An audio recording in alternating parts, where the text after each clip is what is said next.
好似你有一個學生入嚟跟我學線，叫你入嚟係咪啊？係喎，咁你都記得，好似係喎，嗰個邊個都唔記得。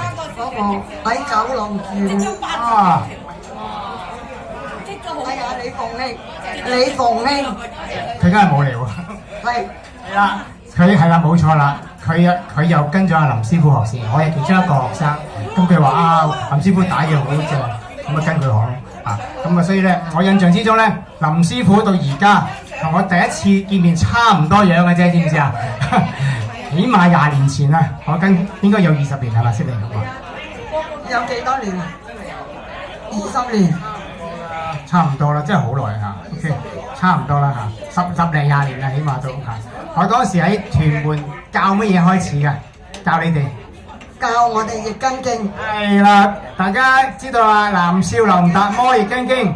當年我去屯門康文署有教易筋經嘅，咁我哋係第一批教練，咁啊去到屯門教，咁啱咧去到屯門教，咁啊所以教咗阿林師傅嘅一班學生，佢係好，林師傅好好嘅，佢唔介意帶一班學生嚟學呢套易筋經。咁後尾咧，阿林師傅繼續進修，玩到好出色，跟住咧就係教咗一大批徒弟嚇。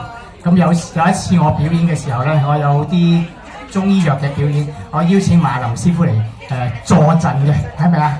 係啊係啊，我好多謝阿徐師傅入嚟教咗我套易筋經。易筋經朋友，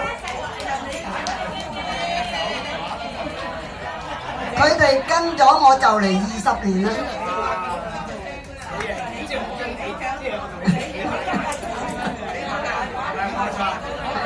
好多謝阿徐師傅教咗我套易筋經 ，very good。好，咁我啲口水多過浪花喎，唔得喎。咁啊，到我講下咯喎。咁我亦都好榮幸咧，跟咗2個師傅，一個線王，一個線後，所以我好開心。不過我唔知自己叫乜嘢後啦，一個線王，一個線後。咁我亦都好多謝徐師傅今晚出嚟呢個做嘉賓，嚟做真情對話，真係真情㗎去講呢啲嘢。好，唔該晒徐師傅。好，有請第2個啦，啲人。